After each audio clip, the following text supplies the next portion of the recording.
എനിക്ക് പിന്നീട് നിങ്ങൾ ബ്ലോക്ക് ചെയ്യുന്ന ടൈമും എഫേർട്ടും രണ്ടുപേരെ ടൈമും എഫേർട്ടും ഓണത്തിണ്ടെന്ന് നമുക്ക് വേസ്റ്റ് ആക്കണ്ട. സോ തെറി വിളിക്കാൻ തോന്നുന്നവർ പോലും അടുത്തൂടെ വരിക, വീഡിയോ കാണുക, പോവുക, ഒന്നും കമന്റ് ചെയ്യണ്ട. If you cannot open your mouth to say a kind word, don't open it. It's a request. So happy Onam. ഉണ്ടാക്കുന്ന മേക്കപ്പ് ഇടട്ടെ.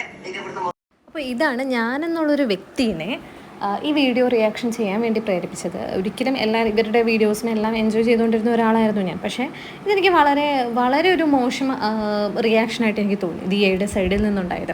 കാരണം അവർ പറയുന്നുണ്ട്, ഇതിന് കുറച്ച് മുന്നേ കുറച്ച് കാര്യങ്ങൾ പറയുന്നുണ്ട്. അതെല്ലാം കൂടെ ചേർത്ത് കംപ്ലീറ്റ് അവർ പറയുന്നത് ഞാൻ ലാസ്റ്റ് ഇടാം. പക്ഷേ ഈ പറഞ്ഞത് നിങ്ങൾ ശ്രദ്ധിച്ചോന്ന് എനിക്കറിയില്ല. വീഡിയോ കാണാൻ താല്പര്യമുള്ള കാണുക, ആ സൈഡിൽ കൂടെ വന്നിട്ട് കൈൻഡ് വേർഡ്സ് പറയാൻ വേണ്ടി മാത്രം വാ തുറക്കുക, അല്ലെങ്കിൽ വാ തുറക്കരുത്, നിങ്ങൾ ആ വഴി പോയിട്ട് കണ്ടിട്ട് പോവുക എന്ന്. അത് ഓരോരുത്തരുടെ ചോയ്സ് അല്ലേ. അത് പറയാൻ ദിയയ്ക്ക് എന്താ അധികാരമുള്ളത്?